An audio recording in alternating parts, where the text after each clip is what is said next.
meeting, but we do need folks in their chairs to begin. Got it.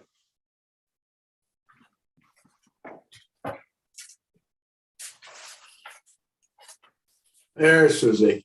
Okay. I think we should launch. Sorry, there's neighborhood stuff. No worries. So we get 6. So good evening. I now call the January 20th meeting of the Lafayette GPAC to order. This meeting is streaming live on the city's YouTube. There it goes. The city's YouTube channel, and is accessible as Zoom's webinar. And the link to the login is on the city's calendar. So welcome all. And I'll turn it to staff to call the roll. Earl Singer is absent. Namrata Kasanati, absent. Don Jenkins. Present. Thank you. Stella Wotherspoon. Present. Thank you. Matt Pease. Present. Beth Needle. Absent. Jim Cervantes. Present. Mike Kim is absent. Susie Kelly. Here. Thank you. Christine Rasmussen. Present. Thank you. And Chris Lee is excused absence. Commissioner Anna Radnich. Present. Thank you. And Mayor Geringer. I am here. Thank you. Thank you. It's everybody. Great. Would a committee member like to make a motion to adopt the agenda that was submitted by staff earlier? So moved. Matt Peace moved. Do a second? I'll second. Second. Great. Thank you, Susie, very much. So the agenda is adopted. We're moved to public comment, and this is sort of general public comment, not related to anything on the agenda. And I will note that we have received comments since the last meeting, and wanted to acknowledge that there's some interesting submittals, one of which we'll probably take up when we get to the transportation element, which is an electric shuttle service posting by Janet Thomas. Wanted to thank her for that. And we had a couple of postings on parks and the mission statement. So are there any other public comments that where people would like to speak up on items not on the agenda? If you would like to make a public comment, please use the raise your hand function at the bottom of your screen, or *9 if you're calling in. Grace Dixon has her hands raised and will be let in as panelist. Okay. Welcome, Grace.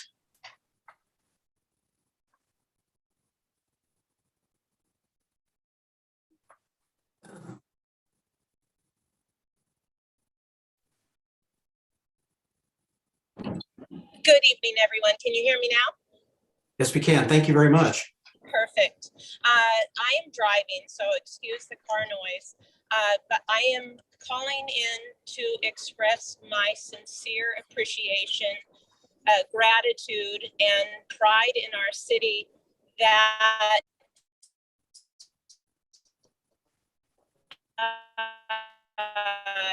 at Akalani's Renata and Jonathan presented to the Akalani students. My 15-year-old attended both, was so impressed. The staff, I cannot tell you, she just, went on and on. She remembered everybody's names, and I was not only proud of Lafayette as a city, I was proud of the staff people modeling, because they're 3 young people, or at least to me, they're 3 young people, Renata and Jonathan and Sarah, and they were just such great models of young, civically minded staff people to my 15-year-old. I just really wanted to call in and express my sincere appreciation, and I'm about to go through the tunnel, so I'm going to sign off. Grace, thank you so much. We'll encourage your 15-year-old for career planning, I think, with this, and we'll touch on the Akalani's program in just a minute. Thank you very much, Grace. Any other comments from the public? I do not see any other hands raised at this time. Okay. Well, that was a great segue, and we're going to talk about commissioner activity reports. The first one up is Akalani's high school engagement program. Christine, I think we've got your name attached to that. I think you do. Please. Okay, so I did miss the first one, so I may have Renata or Sarah explain who was in attendance there because I was unfortunately unable to attend. So do one of you three, is Jonathan still here, or is he on tonight? I don't know if he is. Actually, I guess we should make an announcement that Jonathan has taken a job with San Jose, so he is no longer with the city. He of is gone. Lafayette. Okay. Yeah, Yesterday that's was too bad. That's too bad. We'll miss him. So anyway, Sarah, maybe you can explain what happened, because I did miss the first day, and then I can pipe in for the second one if you want. Sure. So we had a couple, let's see. Renata, correct me if I'm wrong. It was 9 folks the first day. Correct. And we did sort of a condensed version of the workshops 1 and 2, asking about values around housing for the group. And we, the poster board is in the front office, but we got a bunch of sticky notes that kind of discussed their values around housing, and we're having the planning assistant transcribe those. So we'll be able to provide those for you shortly. So we did a short presentation and did the kind of 2 small groups and just discussed amongst ourselves values around housing. Great. And then I went on the second day, and I think there were, let's see, was there 7 or 8? I can't remember. I think there were 7 or 8, because there's 4 and 3, I think, at the tables, or maybe, yeah, I think it was 8 actually. I think we had a couple repeat students came, so they were a little bit ahead, and Grace's daughter, I think, was there, so she was able to get the benefit of both. Sorry, my dogs are making noises. Both sessions. And so we did a little review on the second day, and then we had more in-depth discussions about how we could add density to the downtown using the tool. And I think it was really informative, and I think the kids were really interested in it. And the principal came by for a little while too, and I think we had some good discussions. And I'm happy that we were able to share it with the young people, so that they can see how the planning works and how the housing element is going to be completed. And maybe we'll get a little bit more input from them as time goes on, because I think we will hopefully get more input from them too for other things too, like Parks and Rec and some other elements that were coming along in the pipeline. Coming up anyway. So I thought it was great. And I don't know if we're planning on doing one at Camp Lindo. I think that would be a great idea. So I would definitely recommend that. Although I know that, Renata, it was quite hard to organize because everyone's so busy at school. So I don't know if that's something we could do or not. That's about it. Any questions from anybody? I think I would like to note that these programs take a lot of time and effort by staff. A lot of it went into this, and I think we had talked about this back in September. And so you can get a sense of the timeline in these things. A lot of moving parts, especially now when schools are dealing with COVID, makes it even harder. And I know from the session that Akalani was regarding the mission statement, there's good feedback on that, which we actually incorporated some into the work. And so I think it's really great to have an informed citizenry across the board. And you never know. I mean, some of these young people who went to this may end up being on our city council down the line. So that's all to the good. So thank you, staff. And Christine, thank you so much for going there. It was great. That was great to go. I'm glad I got a chance to do that. Thank you. Okay, and then we have the outreach committee. Oh, I think I've got a hand up. I'm sorry. Stella, please go ahead. Yeah, no worries. So I heard 7 or 8 students at the second session. How many at the first? I think there were 9. Or 9, yeah. Okay. And this was through their academy. So was it just whoever was interested came? Correct. Okay. Yes, we did a couple of advertising, a little bit of advertising in advance. They also did an announcement at the time of the event. And we found that most people found out about it like through their friends and peers.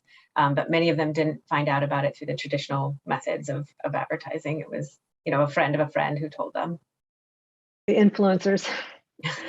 Yeah. Awesome. Well, thanks so much for doing that. I know it's probably really appreciated by that group of students. Yeah. There was some discussion at the last council session, the joint session about Campo. My sense is that 1/3 of the population there are Lafayette residents. So it's weighing the time and effort involved to pull these things off, which are considerable with the population. And we haven't even talked to staff yet about that. So that's a TBD item, I think.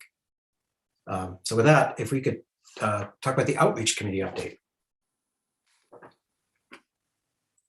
Beth, I see.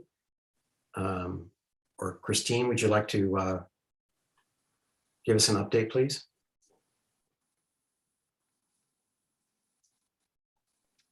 Are we the only ones from the outreach committee? Is Beth and I? I can't see the screen for some reason. I only Yeah. see one person. Carol's not with us. And Chris is not able to make the meeting tonight. Okay, so we had a lengthy meeting, I think it was on Tuesday, and we met with Diana and the communications person for Lafayette, just discussed some strategies.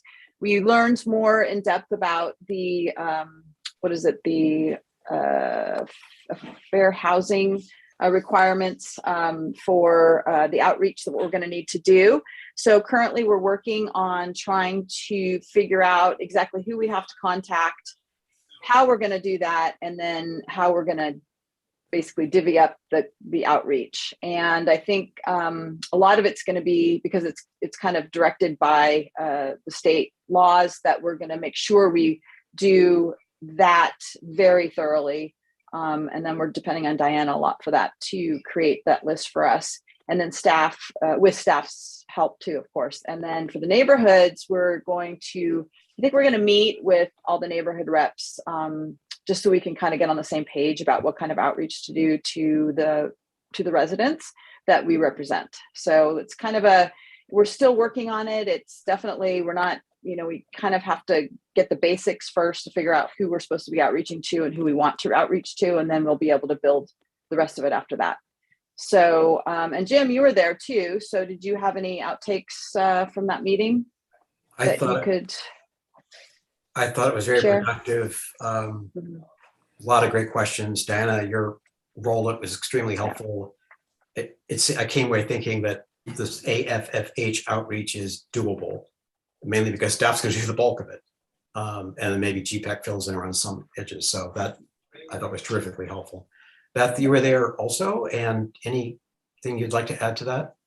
Right. So my recollection is that Suzanne's going to put together a bit of a flyer, some background information, something we can share clearly with the organizations that will be reaching out to. We're looking to partner with or provide information to public organizations like the library, like the Veterans Hall, different, maybe Parks and Rec. So we'll be able to distribute information there as well. We're looking at putting a QR code on our information. Anyway, so I think the first step was creating a document and then creating a marketing plan around the document. They were really good about letting us have input into what we thought would be important depending on the groups that we represent. So, right, Diana and Suzanne, I think, were taking the first step. Thank you. I just want to note that Carol Singer's in the waiting room. Okay. Thank you. And we, for the record, also Mike and Beth are with us now too. We should note that. And I see a hand raised. Don Jenkins, please. Yeah, am I muted? Oops. Nope. I'm muted. You're live. Okay. My question, or not question, my statement, in reading some of the correspondence that's come through, so many of the people have said, or several of the letters have said, we're not asking for homeowners' information. And I think this, if we're doing some of these other things, this is a perfect time to publicize that we are encouraging homeowners to make their information or their opinions known. Right. We're sending out flyers, and sorry, Sarah, you can probably speak to it better than I can. There's a Vistas that's going to go out to everybody in the community. We're just tasked specifically with making good faith efforts to reach renters and lower income households, amongst other classes of people. But it's absolutely, we want to hear from everyone, including owners. Okay. Any follow-up questions on the outreach committee update? Don't see any hands. So with that, I'd like to turn to the main entree for tonight, which is the housing element section 2, which is the goal, policies, and programs. And there's a very nice sheet which has all of them. And what I propose to do is this, which is to go through goal by goal, see if there are questions or clarifications on that goal, and we'll march through them, stop, take public input, come back for discussion, which we'll do goal by goal, so just organized. And I thought of doing it like policy by policy, but maybe just for the first run through, like focus on the goals. And that way we can bite it off in pieces that we all know where we're at. And I guess I'd say if you had a question on, let's say, goal 1C, you maybe just indicate that so we all know where to look. And hopefully that will make the process work better. So, so with that, what I'd like to do is to see if there are any questions or clarifications, not discussion, but questions and clarifications with respect to goal number 1, which is developing infrastructure through funding mechanisms that support the demands of current and future residents, and so on. Any clarifications, questions on that? I see Stella's hand up. Please go ahead. Yeah, thank you. I sent an email just right before the meeting to Renata and Sarah just to note that there was a suggestion from TransCirc to add a couple of words into policy or into program 1A, capital improvement program. Would you like me to read that so that So I think what I'd the like committee hears? I'm sorry, Stella. I think what I'd like to do is focus on questions and clarifications. So we'll get to like more discussion stuff after we get the public comment. Oh, okay. I thought this was a clarification for some of the text, but that's okay. I can wait. Okay. Anything else on goal 1? I have one, which is, so I see 3 policies, one of which says capital needs, which is at the end of goal 1, doesn't have any programs underneath it. So I guess in this case, that just having the policy alone is sufficient, but I just wanted to clarify that because that comes up in other places too. So it's just maybe a general question if this is the first time it comes up. Yeah, in general, anything that is like an ongoing item is really a policy. What we're really trying to do with programs, specific programs, is to have measurable metrics, which we'll get to later on with specific details. So if something is just an ongoing item, we're calling it a policy. Okay, so the thread here is that if it's ongoing, it's a policy and we just move on then. Okay, thank you for that clarification. So I would like to move to goal 2, which is promote a vibrant commercial and cultural downtown area. Are there any questions or clarifications on goal 2 that people have? I had a question real quick. Sorry, I can't raise my hand. There we go. Please go ahead. I had a question. I read one of those letters that came from the Parks and Rec, and they talked about, and I think he meant in the section 2, about what about parks and why that's not in programs. Maybe you asked that earlier. I don't know, but he had mentioned in his letter, that was the Parks and Rec director, about, let me see if I can find it now. He said, goal 2, downtown specific plan, include the parks aspect that is already in the plan. And he also said goal 2, with downtown public and civic event spaces, add recreation after commercial. Did we take into consideration any of these suggestions from Jonathan at all from the Parks and Rec? They're from the commission. Right. So did anything happen with those?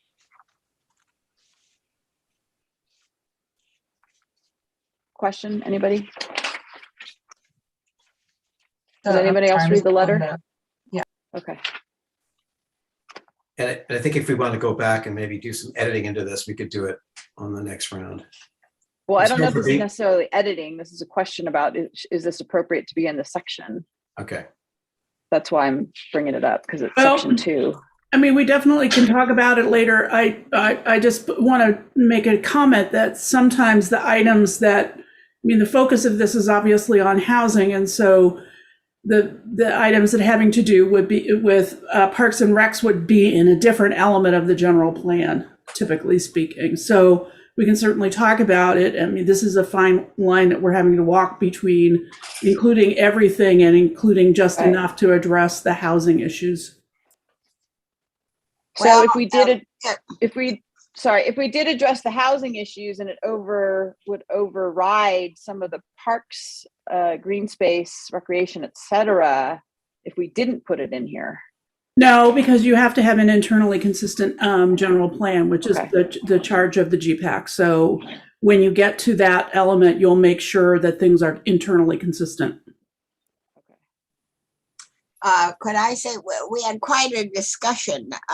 Carol, I think if we're going to get into the substance and the recommendation, I want to hold that till after the public input. Okay. So I really want to focus questions or clarifications. I'm sorry to bang on this, but I just want us to move through this part. And I think I saw Matt's hand up. Yeah, this is probably to Diana or the staff. In general, the goals, I understand them, but they rarely, if ever, have a specific metric attached to it. And in the corporate world I came from, you generally put a metric there that could be measurable.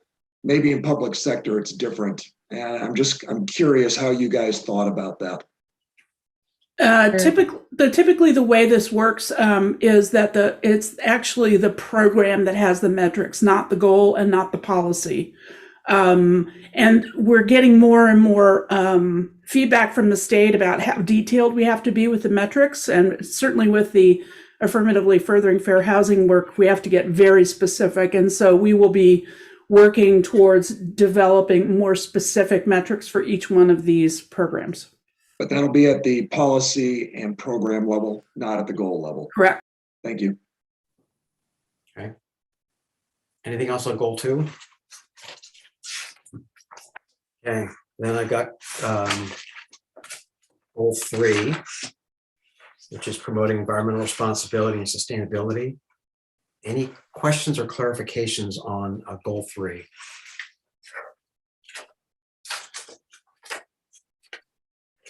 Don't see any. So goal 4, which sounds like it's the affirmatively furthering fair housing type of portion of this, just a goal. Yes. And that's because we only have a goal for this one and goal 5 because we have yet to conduct the affirmatively furthering fair housing analysis, which will help us derive some policies as well as programs that the consultant is working on. So these are technically speaking placeholders for future things that we will be adding. Okay. So to clarify then, the goal is to pass this all on to planning, but we've got 2 bracketed goals essentially. We'll come back to them later. Is that the thought here? That's correct. In order to keep things moving on our timeline, and we recognizing that we're having to deal with a bunch of other entities that are performing various tasks for the housing element that we don't have control over directly. So we're going to get as much as we can done and then go back and add in things as we need to. And that you'll always see. Okay, that's helpful. So basically that applies to goal 5. So we are just going to skip over those 2 at this point, it looks like. Is that fair? Okay. Then we're going to move to goal 6, which is the promoting the expansion of the city's housing inventory. A lot in this one. I know we've talked a lot about it before. Questions or clarifications on this one?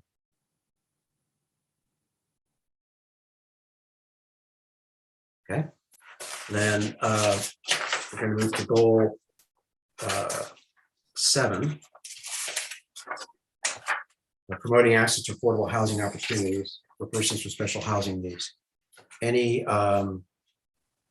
clarifications, questions on this one, on this goal?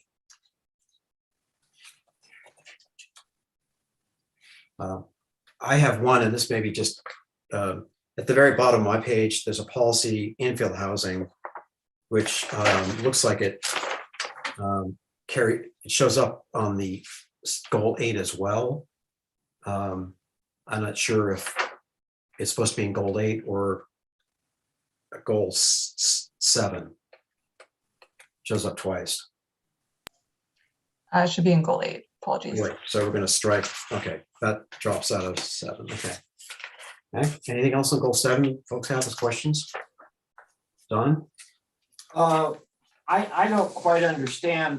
For instance, 7C talks about 3-bedroom units for the development feasibility. I mean, we're having trouble finding out how you're going to get support for affordable rents. How in the world are we talking about? Is this just a placeholder and a pipe dream, or are we really looking for 3-bedroom complexes that are affordable? So the program is to assess the impacts of that requirement for 3 bedrooms. So we do understand that 3-bedroom units can affect the feasibility of a project and the rents we paid. And we want to get an understanding, because we need to provide housing for large families as a special population. And we want to get an understanding if that requirement would be a barrier to development, or if it could help. So that's what the purpose of this is to see, is this creating other problems that throw everything else out of balance? Correct, yeah. So would a requirement be a barrier, or would it help us meet our aims of providing housing for especially special populations? Okay. Any other questions on goal 7? Goal 8, facilitate a mix of housing types. Ending on goal 8, there are questions or clarifications that people have.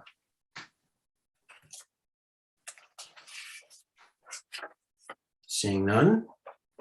Then goal 9, promote a wide variety of housing types, which is objective design standards.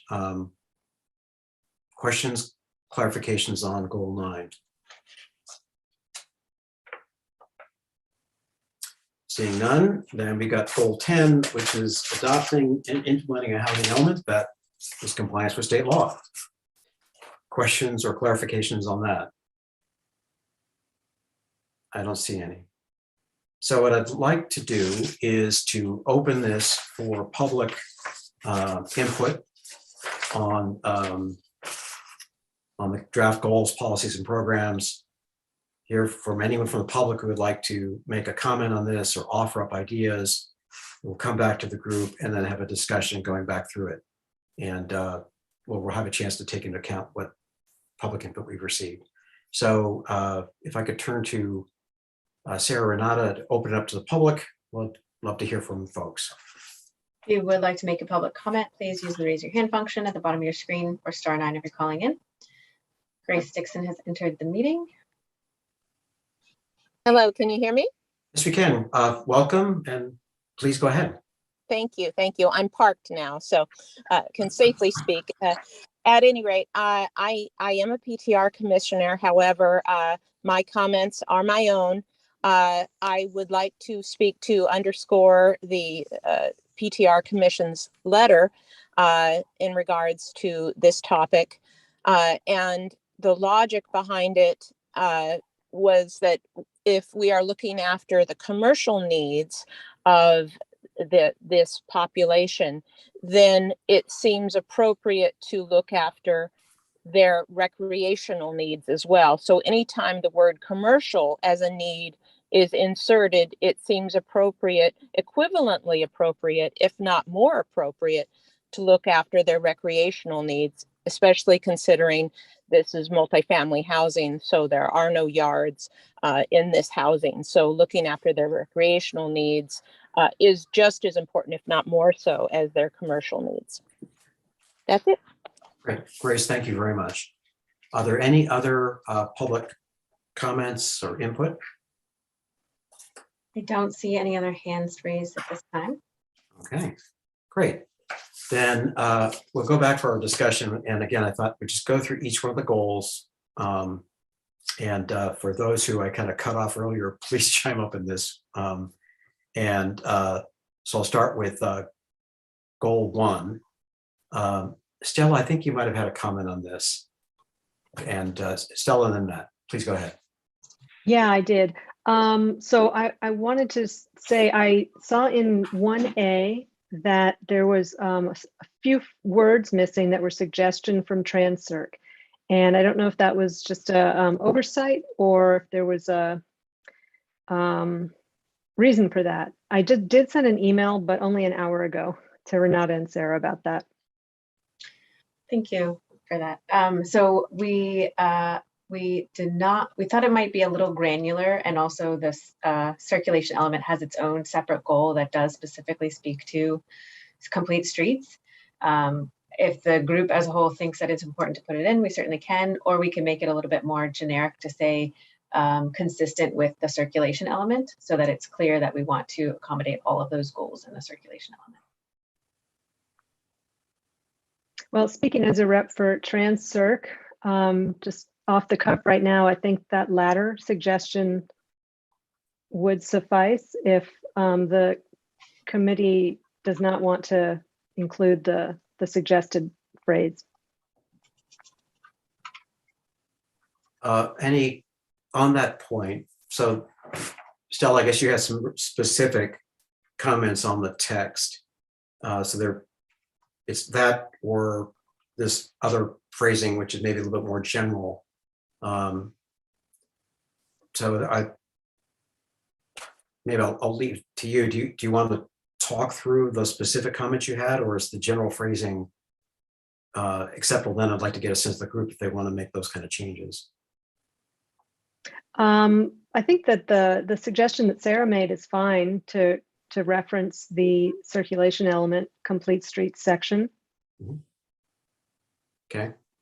If the committee needs Sarah to maybe read the sentence. Yeah, or pull it up. Either way, I can. Yeah, if you could, that'd be great. Sure. Okay. Let's see here.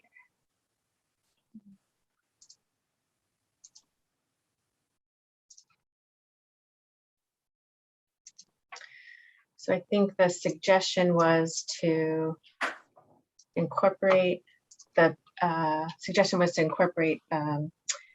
with keeping complete streets in mind as feasible, I think was the suggestion. It was commercial development with an emphasis on complete streets as feasible. Oops. So it would, so the recommendation initially was with an emphasis on complete streets as feasible. An alternative suggestion would be to be consistent with the circulation element as a whole. If I could interject, that the benefit of doing it this latter way is that if the circulation element changes, then we don't have to change the housing element. This is one of the issues that comes up frequently, is that if we put too much about other elements in the housing element, then we're going to be constantly faced with trying to ensure internal consistency. If one changes, then everything changes. Okay, that's helpful. Just getting us, I don't want to sort of do a motion every single time we go through one of these things. So, and maybe it's just getting a sense from the group. Stella, if you're good with that more general language, do people have a strong objection to it? Let me put it that way. I think it's fine. Stella, does that accommodate the transfer point? I think so. Okay. All right, great. I So think it that's does. it. So that's an edit we'll embed in the draft we're going to approve in the end here. And I see another hand up, Matt Pease.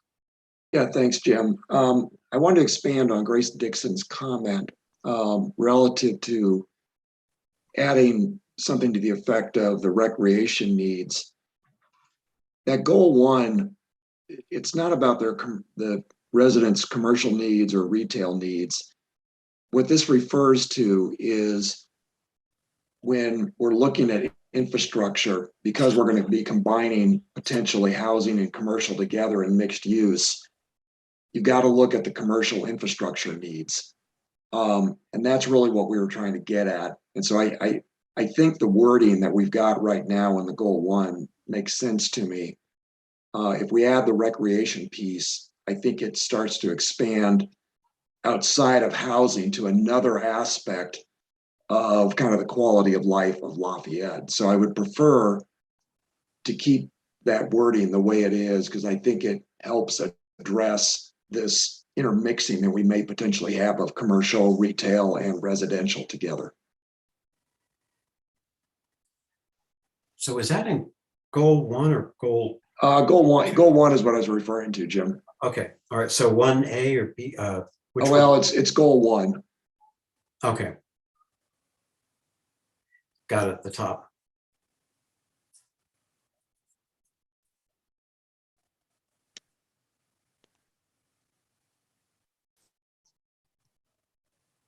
Yeah.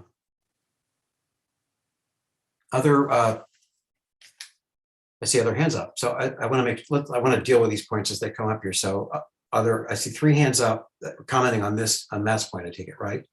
So I'll go to Christine. I got Stella.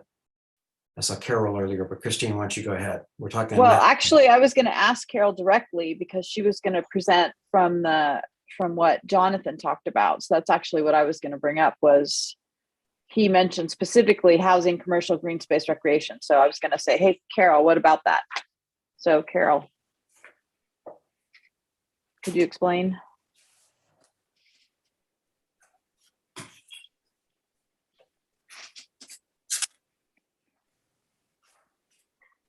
Carol, you're muted.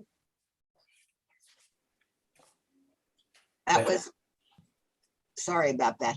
That was one of the suggestions of the commission. I'm in a little bit of a funny spot. I don't agree with it. I think going back to some of Diana's comments, I think this is about the housing. If you're going to, bring in Transcirc and all the other elements, I think it clouds the picture. Recreation has its own element, parks and recs and open space. So I feel that's where the park and rec comments should go. Okay. All right. Christine, your hand's still up. Are you, Carol's talked. Are you okay now? Yeah, I'm okay with that. Thanks. Great. And I've got Stella and then Anna. Well, this might be a point, but I just wanted to ask Christine for the reference in the comments that she was referring to, because I see something from Jonathan Katayanagi. That's an email. Is that?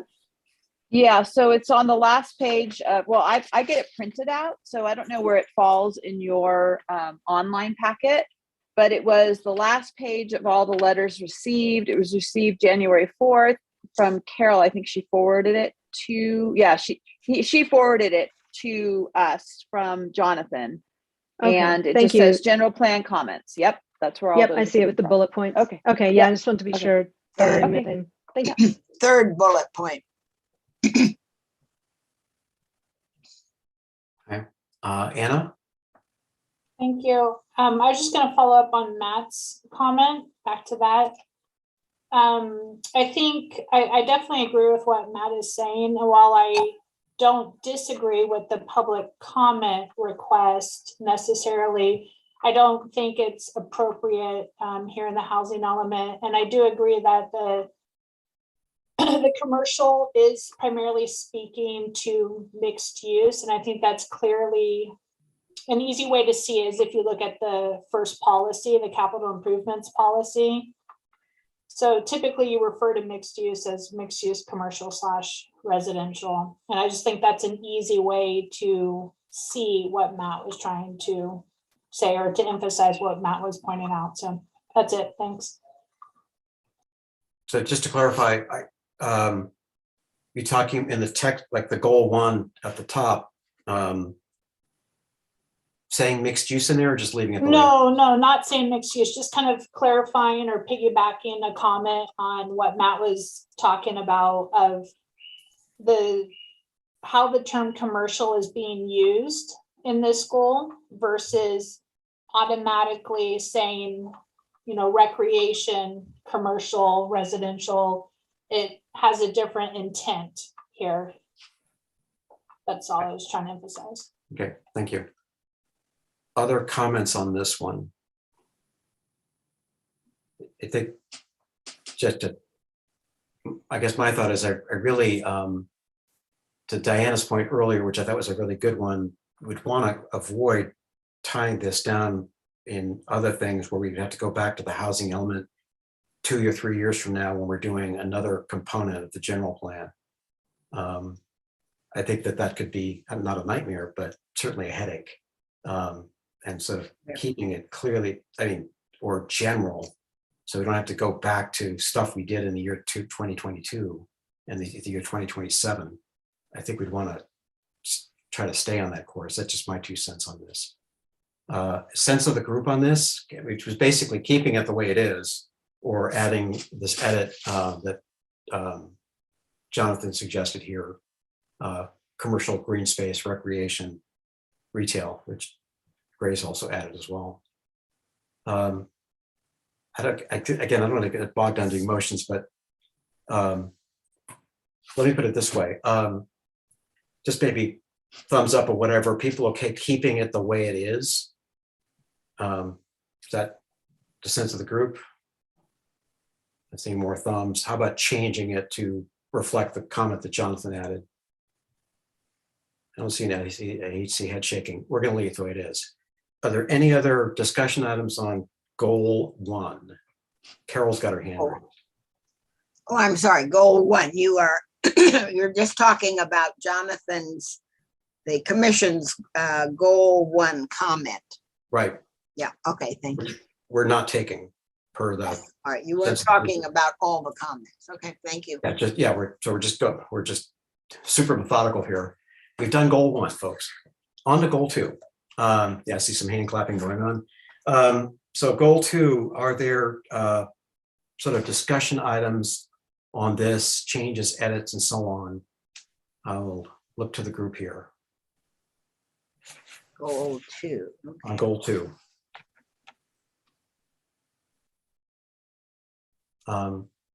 Carol's got her hand raised. Well, goal 2, the commission had a suggestion for goal 2.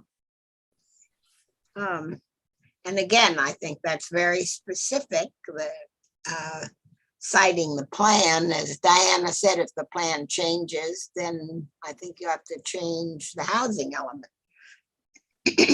And this certainly, the downtown specific plan will certainly be in the recreation element.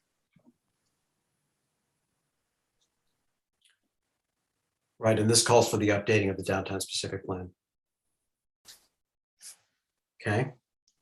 Any other comments there, Carol? No. Matt, I suspect you're going to speak on this point too, but is that? No, actually, I'm actually pretty happy with it. The only question I had, and this may be just a staff workload issue, is on the downtown strategy and specific plan 2A, the completion time is 2031, which seemed like a long time to me, but there may be very good rationale relative to workload and statutory requirements and things such as that. So I was just wondering if staff has some background on, can we do that earlier, I guess, because things are changing and that seems like a long time to me. Sure. So the downtown specific plan definitely does inform and direct decision-making around development in the downtown. It's those zoning standards that kind of set the rules of engagement. Mm-hmm. And those will need to be updated first along with our objective standards. And those all take a lot of public hearing and time, as we've discussed. And so it is somewhat a staff capacity thing of, we want to make sure that that document is wholly reflective of the bigger picture changes that are coming out of these other housing element programs. So, Renata, to make sure I understand this correctly, is staff and the different commissions and councils would potentially change zoning, and then we do the downtown specific plan. I thought it'd be the other way around, but you're the expert. You guys are the experts on this. Well, and I'll lean on Diana for this one. I believe that we have to, if we need to change our density requirements and zoning standards to, we need to do that within a year of certification. Okay. And then there's other pieces of this, of these programs, like the building height assessment. Those kinds of things would inform the downtown specific plan, which is much more of a, it's more of like a, not aesthetic, but kind of, it creates those kind of specific districts and the feelings and uses within those areas, and they're based upon the zoning regulations. And so we'd want to consider kind of any changes to the density or height, or if there's a requirement for downtown or ground floor retail, all those things would need to be brought together in that downtown specific plan. Okay. That makes sense to me. Thank you. I don't see any hands raised, but I do want to make sure that we fully addressed PTR's note, this reference in Jonathan's email, and where language is inserted, and I trying to figure out where this is honestly. Where we include downtown public and civic event spaces and adding recreation after commercial. And Carol, I know you touched on this and you talked about this in a little bit in the prior one, but again, I guess we're mixing other things into the housing element. And I'm not sure if that comes back to bite us later by doing so. But I want to get a sense, like, are we fine with kind of what's here, or should we add in this language or something like the PTR suggested? And I got Carol with a hand up. You're muted, Carol.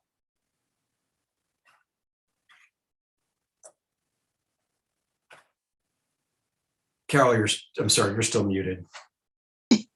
I'd like to have Diana comment on this. My understanding is that all of this really should be in the parks recreation element. I agree. I mean, the housing element has a lot in it, and but it's not the kitchen sink, right? It can't be the kitchen sink for everything else. So where we can make meaningful references to other elements of the general plan, we should make them.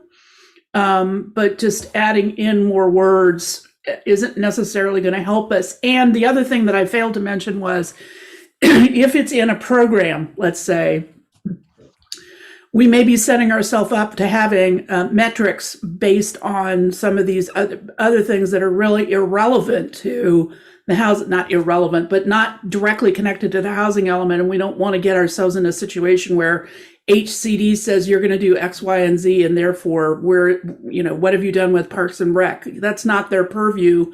And we can always push back on those kinds of things, but it's just easier if we go with what we know we have to have in here and make references to other elements as needed.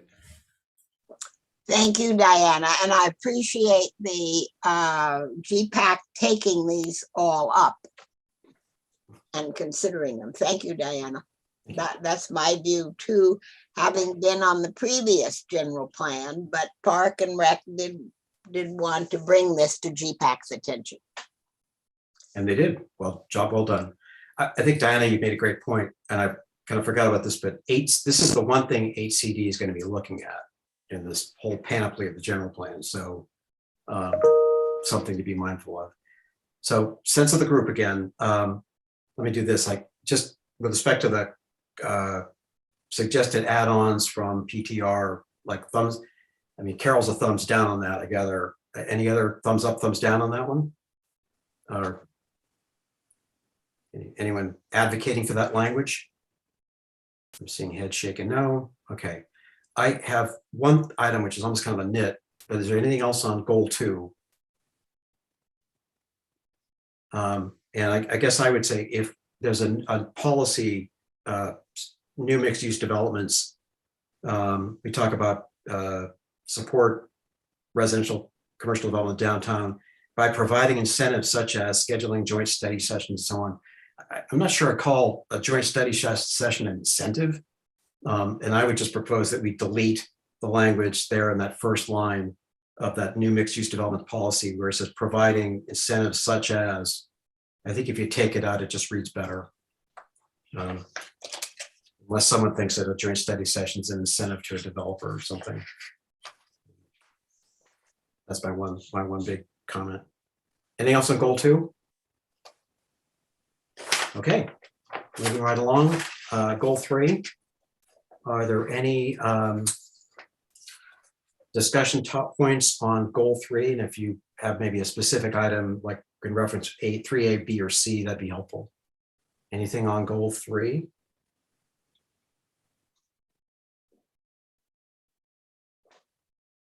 I don't see any hands up. I have one, which is on 3B, the electrification for new construction. And we've kind of talked about this before, and I think there's a laudable goal there, but where we say support efforts of the Contra Costa County Board of Supervisors. I don't know what those efforts are. So unless we kind of know what they are, I'm wondering if we want to be that out there on that. And maybe this might be more innocuous, but something like study efforts by the I think the city should understand if we're going to require electrification for new residential developments, which means no gas, water heaters, and so on, I gather, we'd be really clear on what those trade-offs are before actually saying that we're going to do that. And I have no sense that we are. I think that's something that really would need to be understood. So any pushback on that from folks, or thoughts or comments? Jim, I think that's a good idea.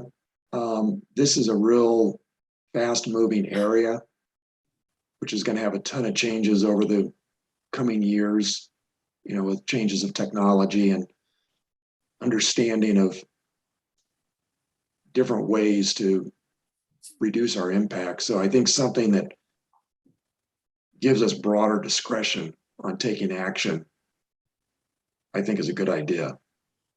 Okay. Other thoughts or comments on that point? See the mayor's hand up.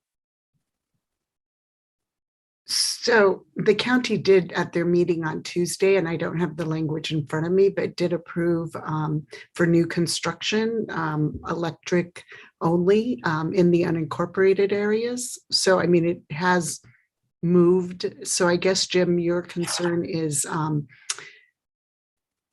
supporting how would you change the language?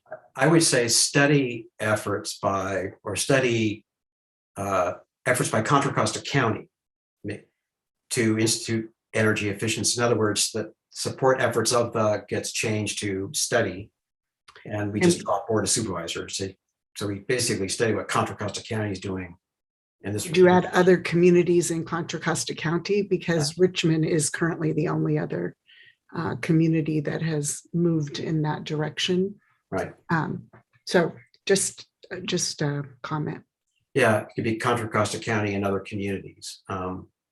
So the thought being that this is my 2 cents on this again, that if we're instead of just committing to do it without really getting or understanding what we're doing, we try to understand it. That was the thrust of my comment on that. I see 3 hands up now. Stella, Christine, and then Carol, and then Anna. I've got 4, almost a full house. Just a suggestion, maybe instead of support efforts, just say monitor efforts. Okay. Christine? Could we do some language, perhaps consider supporting efforts? So, it's a consideration. Again, maybe we do, but it seems to me that we kind of want to understand what all that means. I know I'm not, I don't understand all the ins and outs of this, and it's a meaningful discussion. It could have a real impact, and I think we want the city to really understand what we're doing here. I like your idea, Jim. I think the one question that I'm advocating for reduced workload for city staff, that potentially requires the city to actually put together a research project, maybe have to hire an outside consultant. I'm concerned about saying that we're going to study it actually as maybe more of a burden than we want. And I think the idea of considering it is okay for this particular item because it's not going to specifically impact either the preservation, development, or rehabilitation of housing directly. And those are kind of my big concerns. I don't really think that this one is completely actionable in the sense that we're going to have super duper metrics, but if we have to study something, that's going to put more pressure on us to actually have us put a study together and do research and maybe hire consultants, et cetera, et cetera. Okay. I'm just worried about whether you're going to get out of it a big enough bang for your buck. Okay. I've got, Christine, you're done, right? Okay, I've got Carol and Anna. Well, I just wanted to hear what Diana had to say, and I think that's a good point. Why is it in there? And I think she clarified that. Thank you. Okay, thank you. Anna? Yeah, I'll basically say the same thing. I do respect Diana's comment. I do want to just ask for the completion timeframe 2024. Would anything need to change there? I guess first part is why 2024? I'm just curious. And then secondly, if we change the wording, Diana, to consider or something like that, does that change the date at all? Or why 2024? So in the original language of supporting the county's efforts, the idea would be to send a formal letter of support to the county, which could be completed early on in the planning cycle, which, as a reminder, starts in 2023.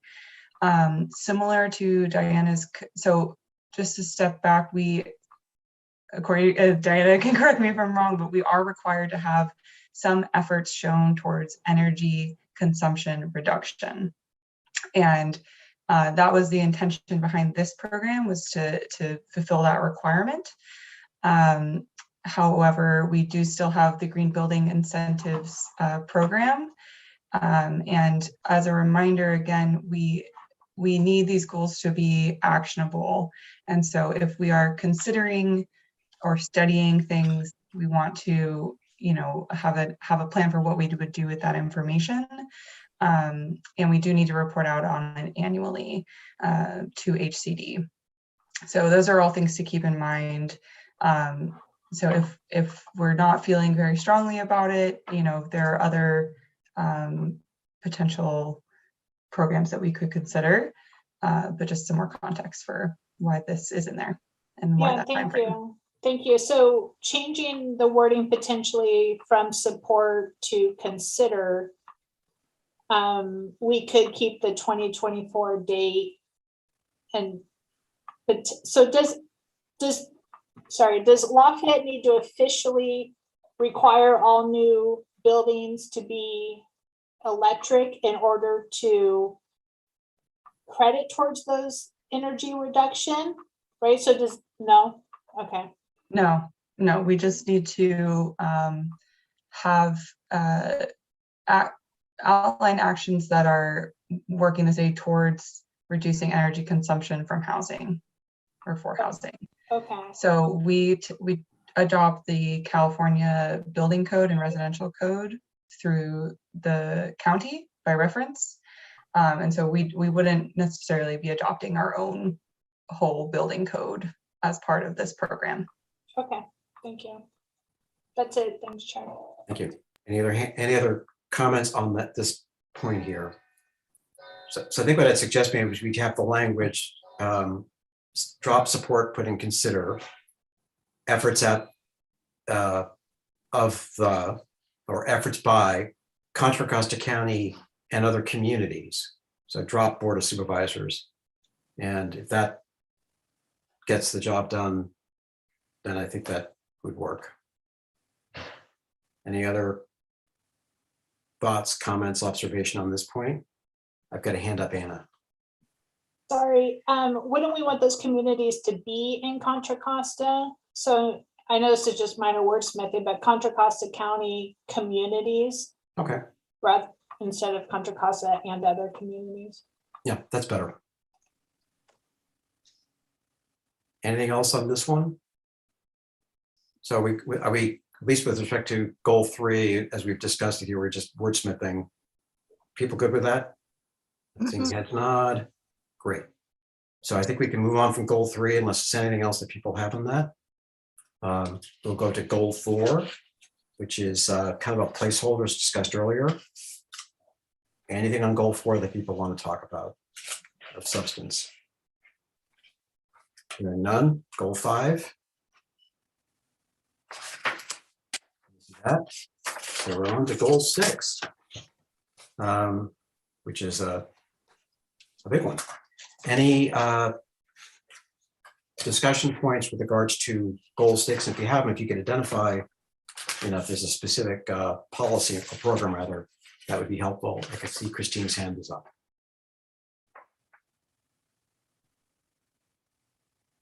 Okay.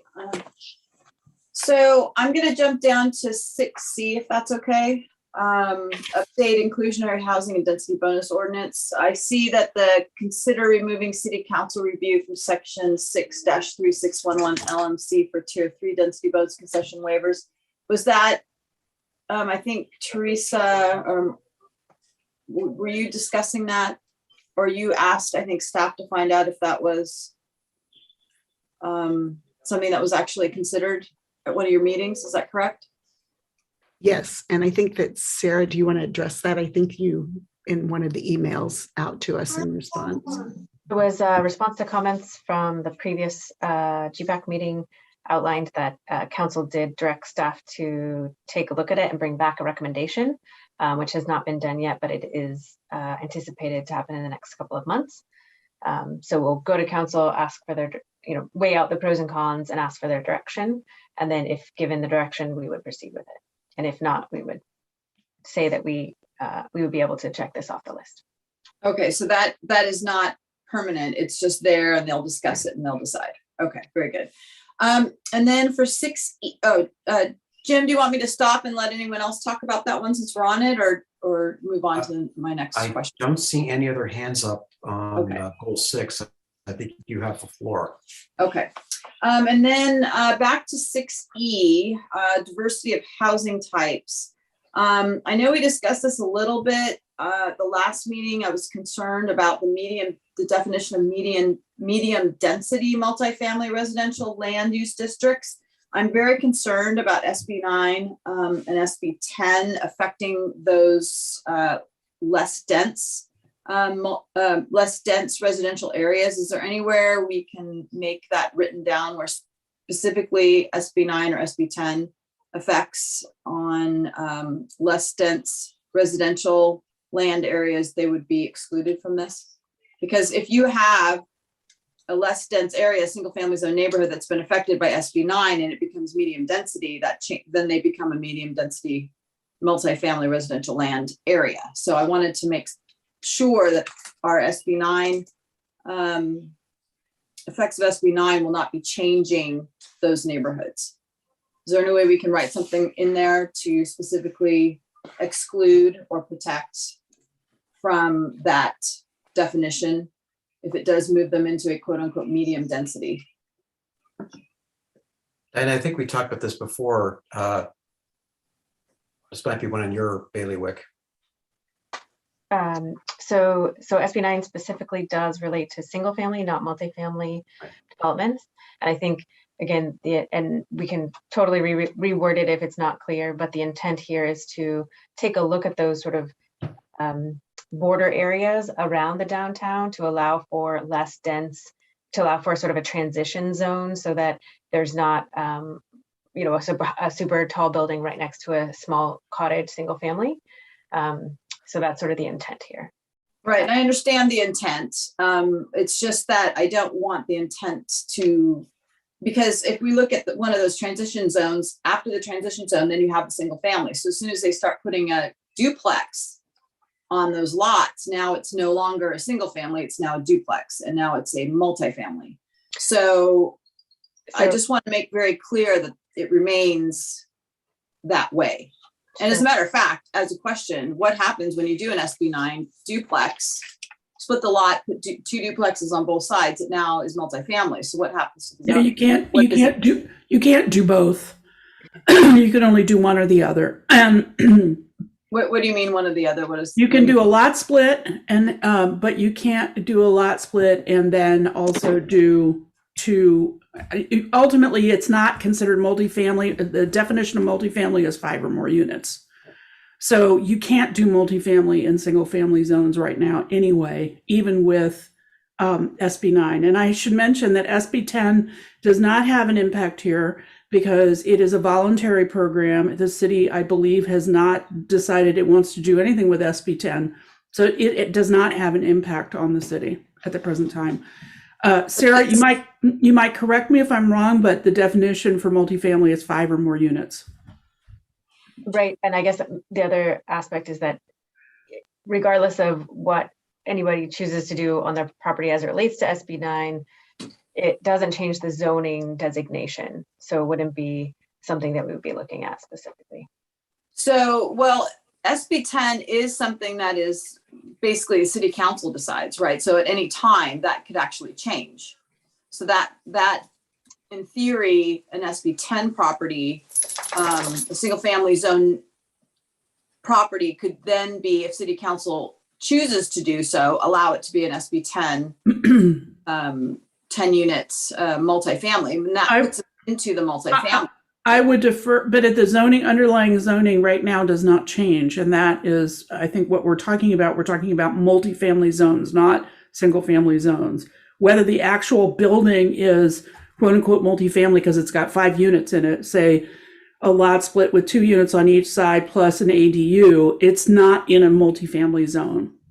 So it won't be, it would not, we're only looking at the classification of multifamily. Okay. And I think I want to ask, I would like to ask the mayor if she has any input on, like, has the council taken any action on SB10 or has it stayed quiet about that? Yeah, my understanding is that in our discussions of working on the urgency ordinance, and Sarah and or Renata can correct me if I'm wrong, but that we, and I don't remember if there was a specific action, but our discussion was around opting out of SB10 and not moving forward with any support, any use of SB10. And we only took action on the emergency ordinance on objective standards for SB9 before the end of the year. Correct. So technically then, if the city council changes their mind at some point, they do say SB10, they would like to allow that to occur. For property owners to go ahead and do that. So the zoning will always be single family. It just happens to have an SB10 overlay over on it. Is that how that works? Or because it's multifamily at that point. So wouldn't it be a multifamily? It's a moot point at this point. I mean, any future city council can change anything. And I don't think that that's something that we have to deal with here because we're not going in that direction. We don't need to specifically refer to SB10 at all. And we really don't need to speak to SB9 because it doesn't change. We're talking about the conditions of underlying zoning, not specifically what's allowed under SB9. If you know, this committee wants to discuss more directly to issues related to SB9, the way to do that is to go through the city council, but not in the housing element, because that is something that has already been discussed with the city council. And our understanding of the housing element will take into consideration what the council has already done with SB9. Okay. I just want to make sure the language in here is rock solid, and then it won't, it doesn't slip into that just because the language isn't exact. So From what I hear, it my doesn't. comment. Okay. That- All right. I think. Okay. Anything else, Christine? Because I got Stella up. Nope. That's it. Okay. Stella, please. Yeah, follow up to what Christine was asking about this this program 6E. I wanted to know just generally, will the extended descriptions of these programs that we saw in the working draft documents and spreadsheets, and also in some prior staff reports, be part of the housing element anywhere? Because they include more detail and describe specific intent. So right, with respect to this program, there's description about studying zoning standards within the CEQA study areas that abut single family neighborhoods to create transitional housing types, et cetera. So that's very focused. Mm-hmm. And the text right now in the document we're reviewing, I can see how it relates, but it's much more generalized. Right. I think in the text of the housing element, it'll be much more detailed. We'll have, what's the word I want? Complementary narrative or explaining narrative. This is just the sort of, let's get these ideas out here, and then you'll end up seeing more of the verbiage later on. And I think some of the language that you were looking for was incorporated in like the staff recommendation, which was intended to frame the objectives. So in prior spreadsheets, we had that staff recommendation column, which kind of was an explainer, and we can incorporate some of that back in. Yeah, thank you. That's really helpful. Okay. Anything else on goal? What are we on? 6. I have one item, which is a 6I. We talked about this before. The ADUs. I think I floated this manufactured units, which are probably a lower cost way of delivering that type of product. I think it might be helpful. We talk about develop package of pre-approved designs. I don't know how to wordsmith this, including manufactured units, or for ADUs, including manufactured units, but just make it clear that that's on the table too, as opposed to custom design and all that. So, yeah, and I believe we had discussed that previously and offered to put together a list of manufacturers who produce units that meet our criteria. Yeah. Not as endorsement, but as informational. Yeah. That might have gotten lost in the staff recommendation column. Yeah, it's just the concept it's in there, because that's how a lot of this gets done now. Okay. Anything else on 6? Okay, we're going to move on to 7. Promote access to affordable housing opportunities. Anything, and we'll note that the last line on this is being dropped because it's in A. This is the infill housing one. Anything on goals, discussion items on goal 7?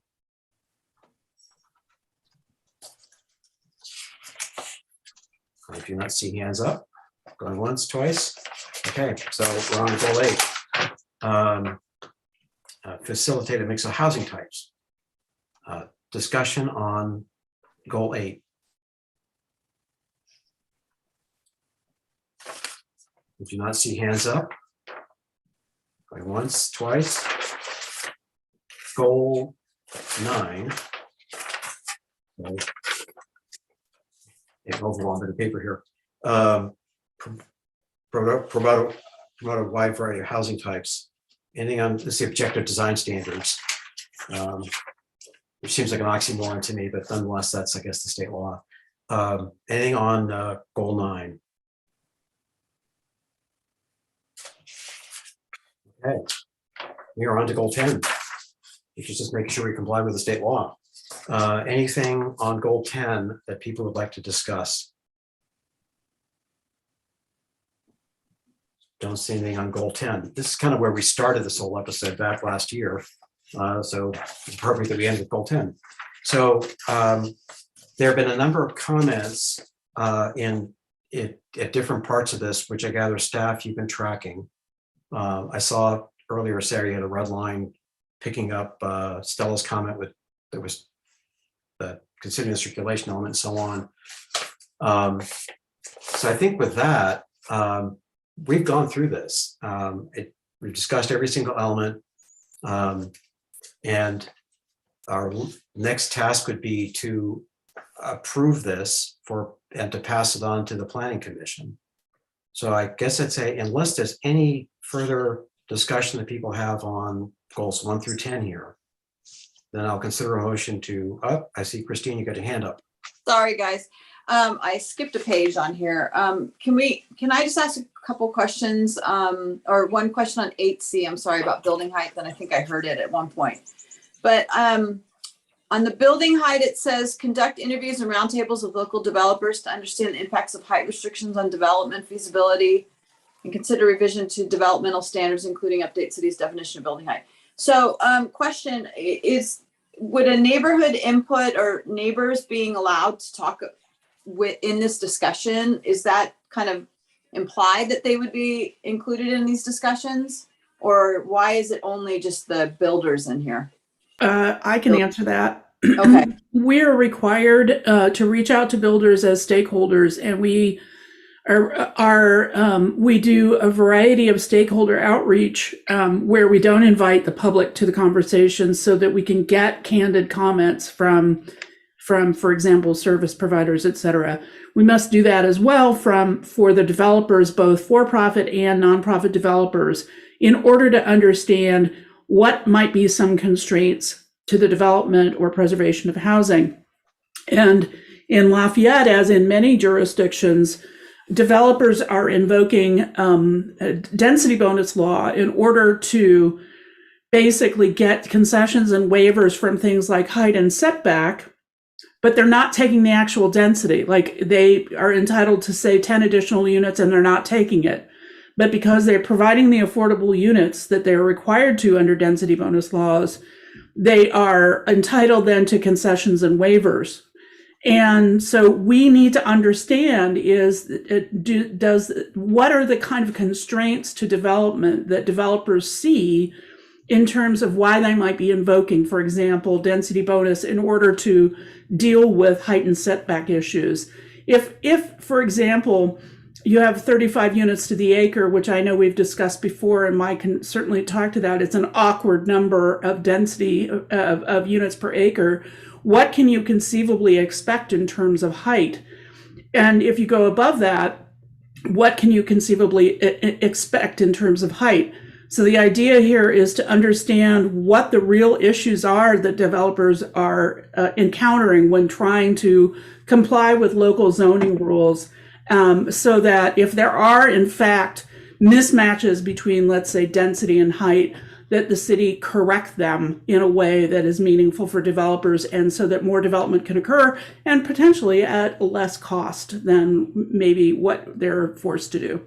Renata, I see you looking like you're ready to say something. Yeah, thank you. And I'll just add, so this is more of an information gathering program, right? It's those more candid conversations with developers, get an understanding of how our requirements are affecting them. But any potential revisions to our zoning code or general plan, any of those things would go through the public hearing process. And so they would be going through Planning Commission and City Council prior to adoption. And so that is, there's opportunity for community input at that point too. Okay, thank you for clarifying. Okay. That's it, Jim, for me. Thanks. Okay, great. Susie, you have your hand up. It skipped over on me. So again, I'll bring up the topic of parking. I just think that this should be put in when you're saying, expectations from developers as far as height, everything else. Parking has to be addressed. And I know it's not always written in there, but people park. So, whether it's written in there or there's some expectation of, okay, this is a road that people can park on. As I've mentioned before, ours is a private road, so we can say no parking here. So that would be a problem for a developer to come in and not have street parking. So I just feel that that's overlooked for, yes, 35 units per acre, but have we considered, or is there something when people purchase these homes that they know you have to park in your driveway or your garage, there is no street parking, or, you know, good luck circling the blocks, and the impact that has on the other residents who are probably in single family homes, or maybe there's apartment buildings that people are already scrambling for the parking, including employees. So I think that parking just needs to be addressed right in the same conversation as development. So I know we do touch on parking and another component of this, but is there Okay. anything else that staff, you got a response on that, or? So I'm not certain that it belongs right here in this program as it relates to building height. I certainly think, I mean, we all know it's an issue, and I'm just trying to think about where it might go. What about 6D, Susie? Oh, okay. Yeah, I wanted to make sure it was part of I was hearing requirements, and maybe I have it in the wrong section, but it's somewhere I feel it belongs.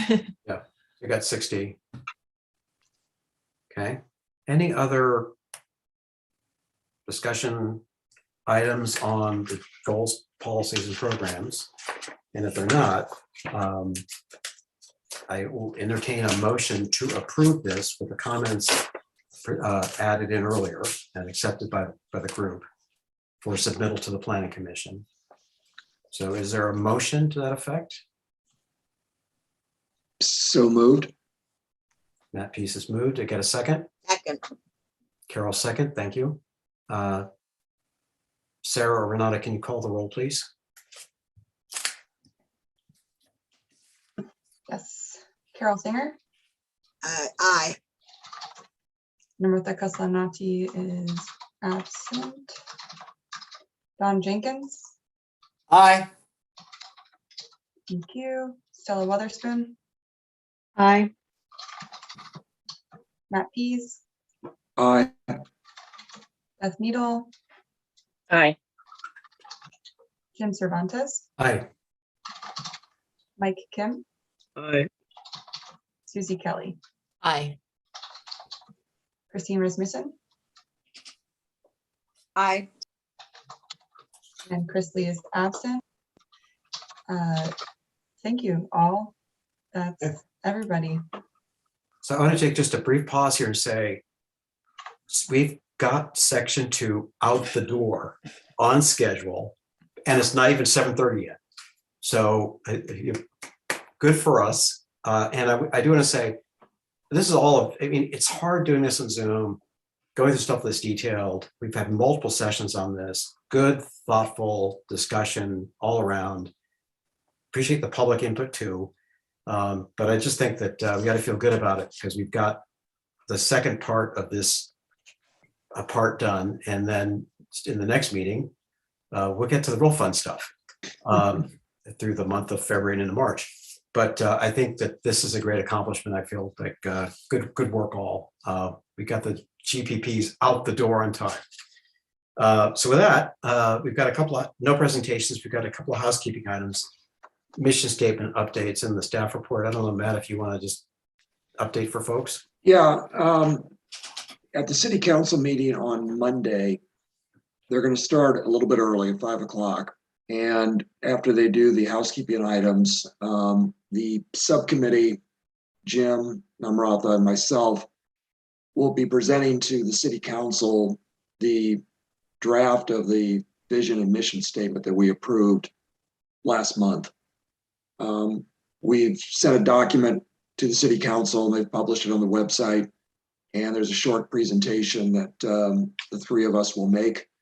And then we'll be entertaining, obviously, questions from the council, comments from the public, discussion, and we've asked the city council to approve it if they want to.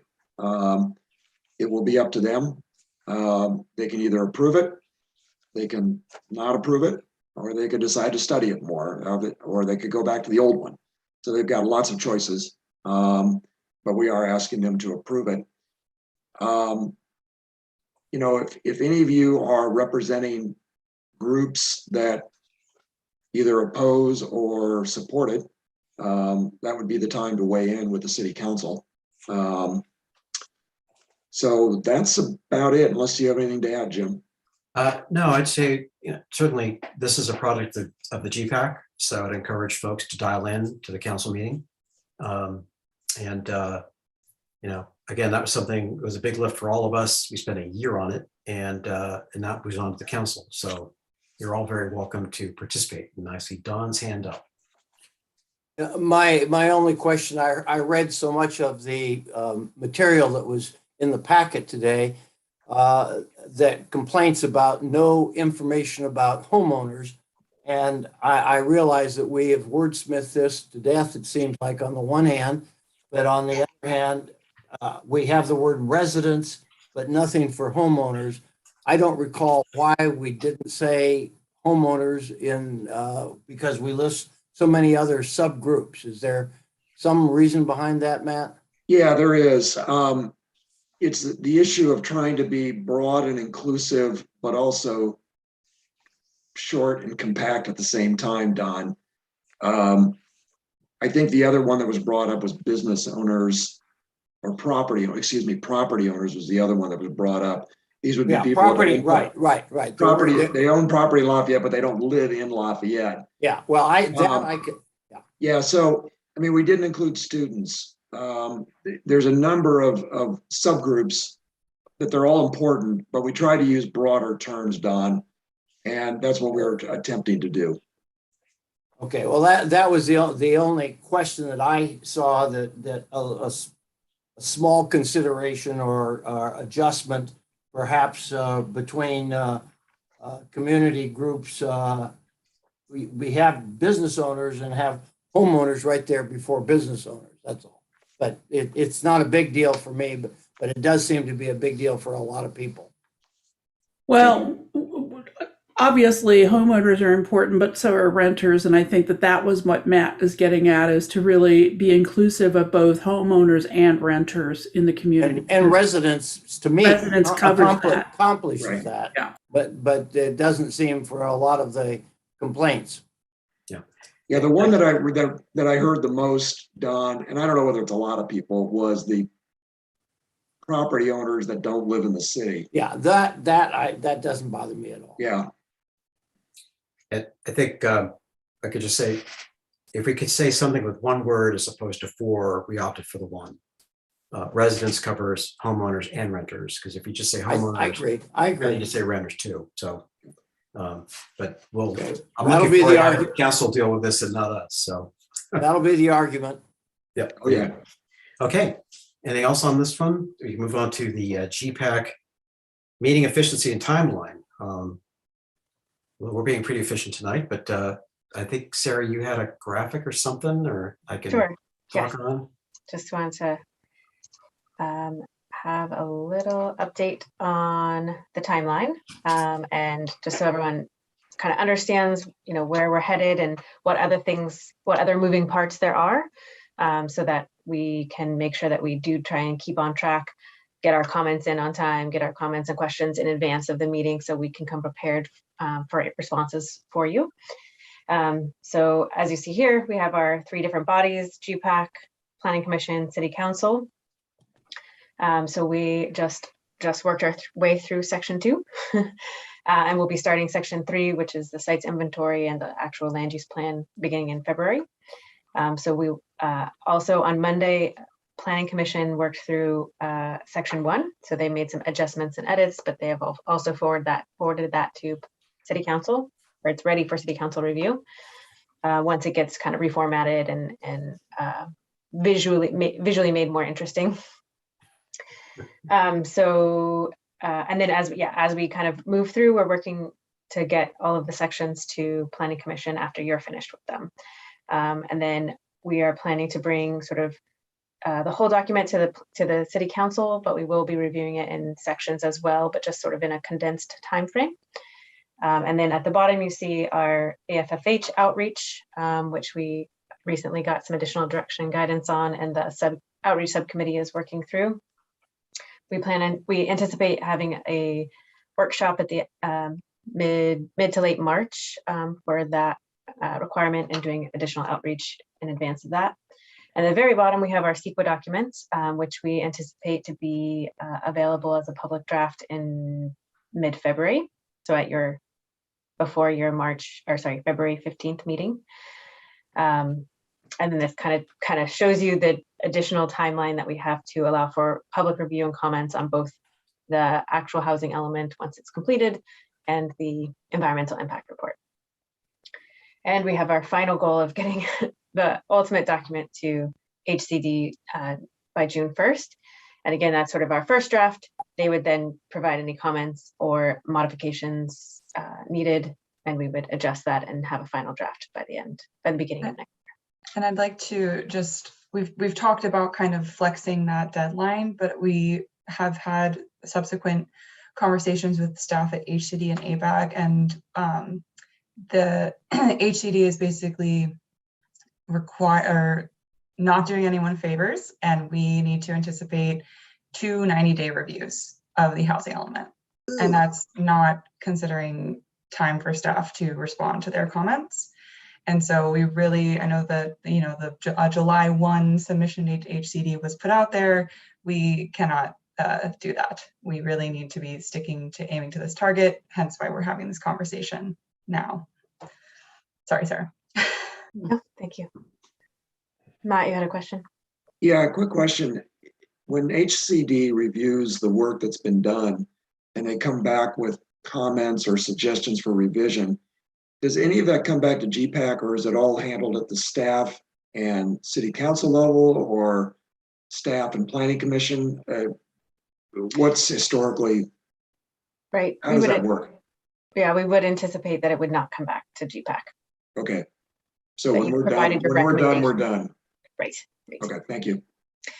And then just one more slide to show kind of in a different format what we're hoping to accomplish and outcomes at the next couple of meetings, which is related to section 3 of the housing element, which is the sites inventory. So at your February 1st meeting, we're going to sort of review what we've already talked about with opportunity sites, kind of bring that back up, bring everyone back up to speed since it's been a little while since we've talked about it. We're going to talk about building typologies and what height and density might look like and costs associated with that. We'll go through sort of how the site identification process has happened thus far. As you'll recall, we had a lot of public input related to that. So we'll review that. We'll take a look at the ones that we have identified that we think can be accommodated or can be submitted to HCD and get a green light. Kind of work through the ones that we still need some, might need to discuss a little bit more. And then we also are anticipating providing a workbook so that you all, if you want to, can work through some of the actual numbers. And then we'll ask questions at that meeting, and then hopefully come prepared for the second meeting to discuss individual sites. So the second meeting in February, we'll do individual op sites, answering questions. We'll talk about CEQA with the AIR draft being out, as well as additional information about affirmatively furthering fair housing. And so essentially we have allocated 3 meetings for this discussion. And so we just want to make sure that we're all on the same page about what we will be discussing and what our expected outcomes will be. Sarah, could you send these slides to us? Sure. And so it's not printed someplace, is it? Or it's not in our email right now, right? So I think you have a document that does have this information. This is a little bit more embellished and has a little bit more information. Yeah. So go ahead and that. And I'll always caveat that any timeline we put out there is sort of subject to change, but this is our intention, and I think we can do this together. So you will send it out to us. I'll go ahead and do that. Thank you. Thank you. And I'll just add, with a full understanding that you all are volunteers with complete and full lives outside of this endeavor, and we so appreciate your spending all this time and effort with us on this. It's very important for the Lafayette community to have residents involved. But we just request that folks send us questions or comments ahead of time as much as possible so we can come prepared for these meetings, just because we will have limited time in these sessions, and we would rather prevent things from spilling over meeting to meeting. So as much as possible, please, review the materials ahead of the meeting and send us any questions you might have or comments, because that helps us incorporate it into the packet or come to the meeting prepared. So thank you. I see 2 hands up. I've got Stella and then Matt. Yeah, thank you. So it doesn't look to me like the sites inventory work will involve commission reps going back commissions. Am I thinking about that correctly? Right. It's pretty granular, and you all are very much up to speed on what can and can't happen with that. And then also, this is sort of we've sort of already had the public input as to where the what additional opportunity sites we would be considering. And so this is sort of a culmination of that and kind of analysis. If that makes sense. Okay, yeah, thank you. But I would encourage you at your if you have meetings between these, to bring this to the attention of your committee members, because they are still Lafayette residents, right? And can still participate and follow along.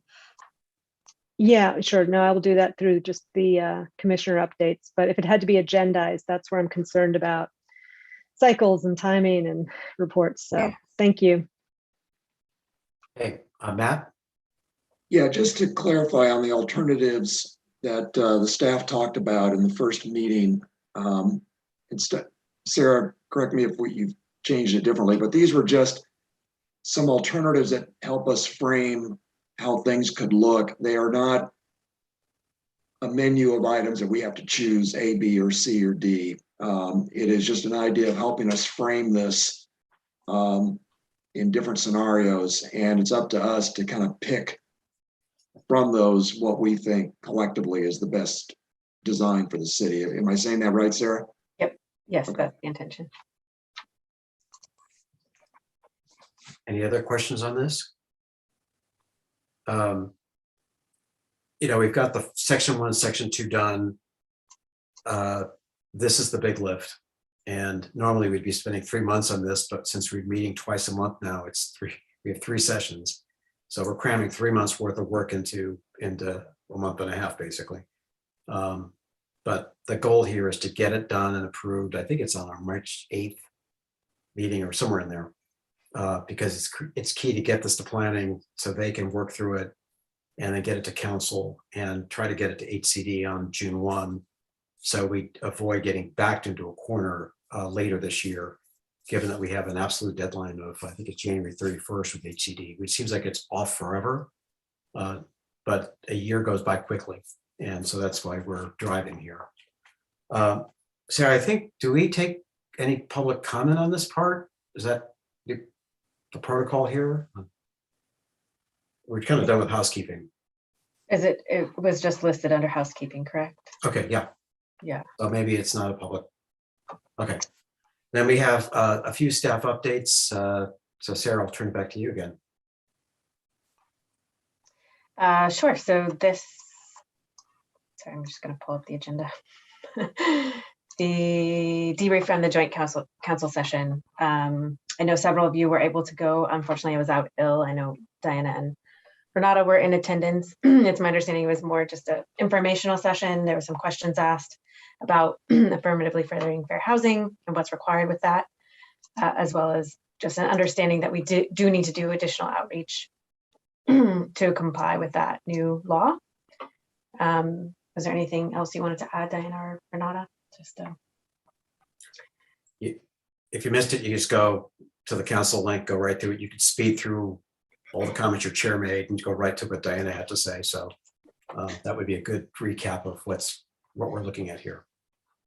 Thank you, Sarah. And then just wanted to remind everyone that tomorrow morning around 10 o'clock, There's a diversity, equity, and inclusion training for council and commissioners. And I had forwarded an email invite or a Zoom invite to you for that. If you are planning to attend and don't have the invite, please let me know and I can send it again. It's not mandatory, but highly recommended. And then the last item is the AB 2923 policy direction from Planning Commission. So I could probably hand this over to Anna, but ultimately the Planning Commission provided direction to staff to move forward with preparing height, density, and parking standards over the next 6 months in order to meet the requirements of AB 2923, which requires that upzoning, and then to also extend the downtown objective design standards to that area. And then, excuse me, wait to do any additional studies until there's an actual sort of project, near-term project in mind. And I think we should mention that the charge for the Planning Commission was not to discern or determine or recommend whether or not a site should be used in the sites inventory for the RENA allocation, but rather that to comply with state law, if the city council decides that it does want to use the site for that purpose for the RENA allocation, which is about 820 something units, then that's a decision that the council needs to make. The city has to upzone it anyway, and the idea really was to give the city the opportunity to kind of get in front of any potential development that goes forward, and to make sure that that whatever BART wants to do on the site, the city has a role in that and kind of sets the standard for, you got to come through us to develop something here. So I think that's important to note. I got a question, Christine, or comment, whatever. Yeah, I had a quick question because I was listening to that meeting, the Planning Commission meeting about that, Diana, and I had a question. The 825 that low, well, I guess they're not all low income, it's 20% low income units. Is that tied into the RENA or on top of the RENA, or would that? Oh, it's part of the RENA. If it doesn't develop on that site, we have to find a spot for those 822 units somewhere else. But they're part of the RENA. It doesn't make it, okay. Not above that, yeah. Okay, great, thank you. Okay, Mike Kim? Oh. Mike, I think you might be on mute. Yeah, you are. Sorry, we talked about this in the past, but what is the statute or ordinance that gives us an exemption because it's in a high fire hazard zone? There is an exemption. Actually, that was promoted by some people that AB 330 allows the city to avoid building in that.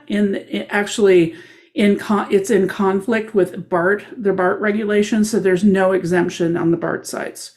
The city can decide not to upzone it, but it still can be upzoned by BART. So there isn't really an exemption for it because of it's in a high fire hazard severity zone. So just to clarify, Diana, even if the city, we collectively say no, we don't want to upzone the BART parking lot in accordance with AB 2923 or whatever, the BART independently can upzone it, you're saying? Yes. You're on mute. You're on mute, Diana. Essentially, yes, July 1st, the requirements become effective regardless of whether or not the city actually upzones the site. Now, it's not in the current 10-year plan for BART. If the city wants to include it as an opportunity site for the housing element, it has to go to BART and pitch that idea to them. But that's a decision that the city council needs to make. Okay. I see Matt's hand up. Yeah, Diane, I don't want to get too deep in the weeds, but if we, let's say we plan for 850 units on BART, and BART says, no, we're never going to put housing there, do we have to dip into our surplus or our buffer? Buffer? Theoretically, I don't think BART would say we never want to do something. I think BART wants to do stuff on all of their sites. So I don't think that's the issue. It's just when they want to do it. Got it. Thank you. Mm-hmm. Any other questions? So Diana, just to, so one more question. Yeah. Diana, all BART developments, they're all land leases, right? Like BART doesn't sell in fee, right? Well, in theory, yes, but our understanding is that BART is strapped for cash and they might be willing to discount their sites and sell them to a developer. Whether that's actually going to happen in Lafayette or anywhere else is sort of neither here nor there, but I think that they're willing to sell it if they think that that's a better, model for them. Okay. So Dan, I think for me, just to clarify, the facts on the ground will be that the BART site will be eligible for housing development, whether we upzone it. If we do not, then BART can take that on. Is that? Yes, that's correct. And the idea from the Planning Commission, and Anna, you can correct me if I'm wrong, is really the idea of getting in front of anything that BART might do and apply certain standards to it going forward so that the city has control of it. I think that the question of whether or not it's going to be used for the RENA allocation is still up in the air. And so that's a separate issue, but I think definitely the city really wants to make sure that we're in front of any sort of development that BART might propose. So the decision point is whether we're active or passive on this. Is that exactly? Okay. Yeah, Dana, that's exactly what we discussed. That was Planning Commission's thought, because it was a unanimous vote. And it was exactly that we felt this is going to happen either way. The upzoning is going to happen either way, starting July 1st. So we can either be proactive now and, apply some objective standards to help kind of just facilitate Lafayette's vision as much as possible, the community's vision, or we could do nothing and let other people decide for us. So ultimately, Planning Commission felt that we wanted to take a proactive approach. Okay. Question, Jim. If despite what you guys just said, if the city decides not to upzone the BART station, in that scenario, BART says that they're going to do it, per what Diana said, then to whom does the discretionary approval power lie? BART. Oh. And I agree with everything you said. Better be proactive. So it's a question, chicken's on the menu. It's up to us whether we want to cook or raw. Exactly. Sorry to be kind of crass. Okay, thank you. It's helpful. Any other comments on this topic? This is the end of the agenda. Mike, your hand is still up. You're all set? So we're set. So I think with that, we are done. I'll note that it's before 8 o'clock. So I don't know if staff had us on the over under for 2 hours or not, but we're under 2. There were only 3 or 4 bets on this, but anyway, no, I'm kidding. There were no bets, but yeah. Can I try to drag this on for another 10 minutes? Please don't. Well, just 30 seconds and thank you. Okay. So everyone, thank you so much. We got a lot done. Great work. Look forward to picking this up again. I think it's February 1. And it'll be a very interesting discussion. Mike Kim is helping out with some of this work. So thank you, Mike, in advance. And we'll see you all soon. Take care.